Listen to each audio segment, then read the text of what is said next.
For the channel, I'm working on a series of videos where I review/break down every book related to the world of Percy Jackson and the Olympians. Today, I want to start incorporating the book series, The Trials of Apollo, which is in of itself a pretty successful series. Sure, the series itself has a couple of books where the pacing is pretty bad and the story just drags on for what feels like forever, but the series had the greatest starting point with The Hidden Oracle, the first book in the series. Today, I'm going to discuss why The Hidden Oracle was the perfect start to the series, and how Riordan stepped up his game by choosing the perfect set of villains for this story, the Triumvirate.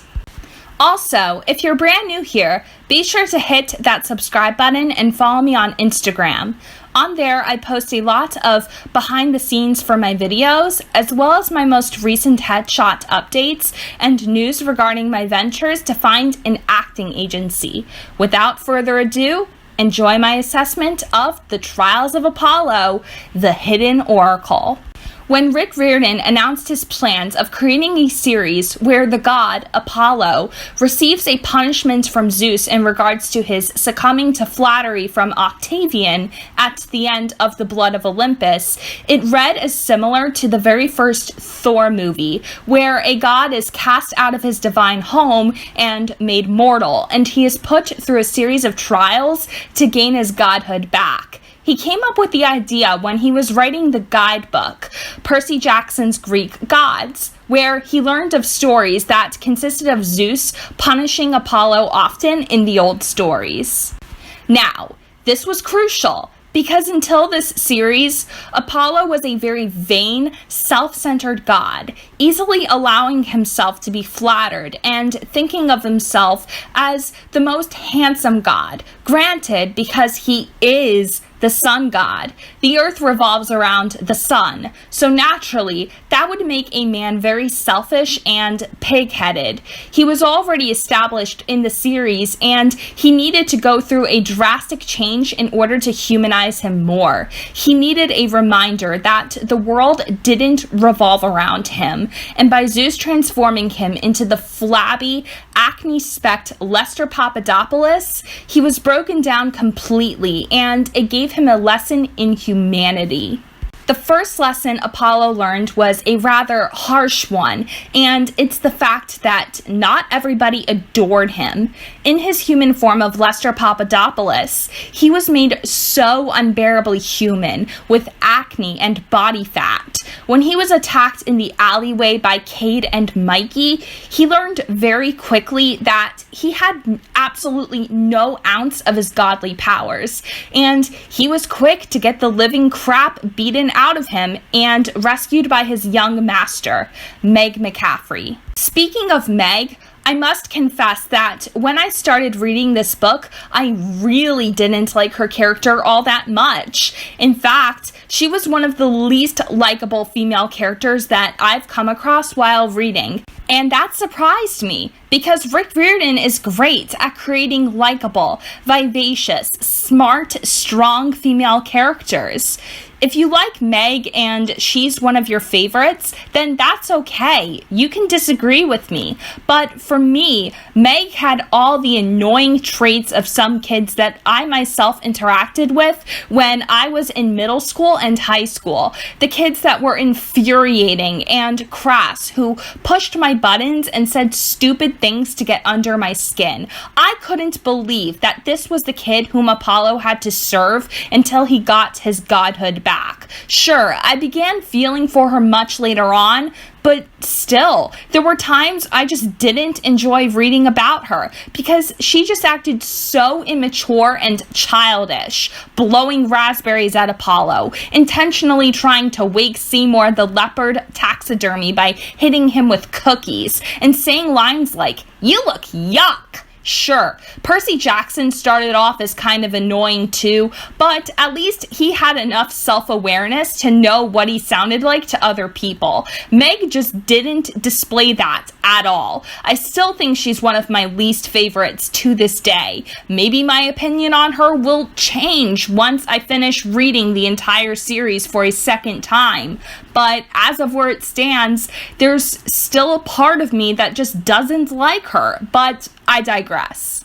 Apollo needing to accept help from a 12-year-old girl meant he needed to humble himself, and he was especially humbled when his children, Will, Austin, and Kayla, took him into his cabin at Camp Half-Blood and cared for his injuries. His children didn't have to do that, yet they recognized him as their father. He recognized each of them, remembering his love affair with country singer Naomi Solis, Will's mother, Austin's mom, who was a music theory professor at a college, and Kayla's father, an archery instructor who'd been one of his many mortal boyfriends. But how Apollo managed to have Kayla with a mortal man, since men cannot give birth, the book doesn't really dive into that explanation at all, but there is a plausible fan theory, and that is that Apollo loved Kayla's father so deeply that he had her based off of pure thought alone. And ironically, that is how Athena's children are born. They are born from pure thought, and she gives her children as gifts to her most favorite lovers. And Rick hasn't confirmed or denied this, but it is the most sensible theory out there. Another humbling moment for Apollo was when he went through the camp activities, such as music class and archery lessons. He was left humiliated when he only managed one bullseye. But when it came time for little Harley's three-legged death race through the labyrinth, he and Meg were left to depend on one another, especially as they ended up in Delphi, the home of the original Oracle, which his old enemy, Python, was occupying, since he escaped from Tartarus when the doors of death had been wide open during the Heroes of Olympus. After exiting the labyrinth, though, he was confronted with the news that his two children, Austin and Kayla, had gone missing, and instantly he felt responsible because he felt as though he'd failed as a father, realizing what an awful dad he'd been to his kids. Throughout the story, Apollo realized that he needed to start taking responsibility for his failures in life, and when he had to free Meg from the lair of the Myrmidons, it was the first time I saw Meg vulnerable as she cried in terror over being trapped in there, since she had only 24 hours to live. It was the first time I felt sympathetic for this character that I was so annoyed by at the beginning of the book, and watching as Apollo sang his heart out to the Myrmidons about how much he loved his mother Leto, his sorrow for the nymph Daphne, and his grief over the loss of his most favorite boyfriend Hyacinthus, it was by far one of the most emotional moments I ever read, because Apollo was learning to let go of his guilt and really value those he loved. And when he rescued the missing children from Camp Half-Blood, which included Austin and Kayla, I saw how deeply he truly loved his kids, especially when he kissed Austin on the head, showing how much more affectionate and caring he was growing to be as a father.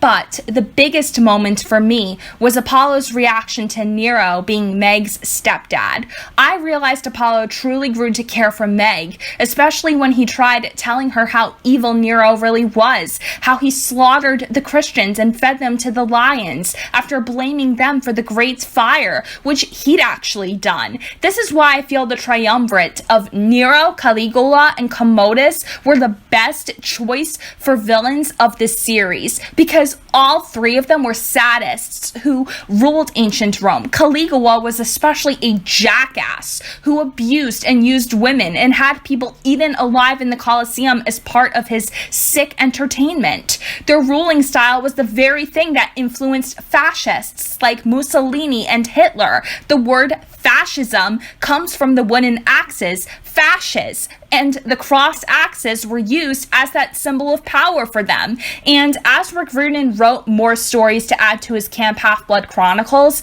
he began incorporating more mature themes into his works as the characters grew more mature. This was brilliance on Riordan's part, as he was a history teacher first before becoming an author, and this displays how good his understanding is of the history of ancient Rome and how he incorporates these elements into his books, but with a modern day twist that's more palpable for young children to read and comprehend. Also, the fact that the Triumvirate were the ones who funded Luke Castellan's cruise ship, the Princess Andromeda, and Octavian's weapons, which he planned to use to attack Camp Half-Blood during the war with Gaia, it was so smart to tie that in. Nero, Caligula, and Commodus are my personal favorite villains Riordan ever wrote, and they were easily the best thing about this book series.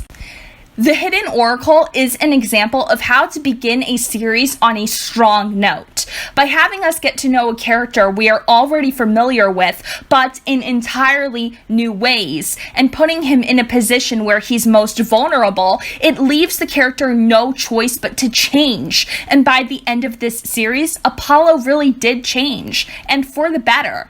Regardless of the problems I may have with the Dark Prophecy and the Tyrant's Tomb, I can declare that The Hidden Oracle is one of my top favorite books in this series. And like The Lost Hero from Heroes of Olympus, it's a book that stands well on its own, and easily you can read it and get into Rick Riordan's works even if you didn't read any previous titles. And that's extremely rare, but Riordan did it and killed it, like he always does.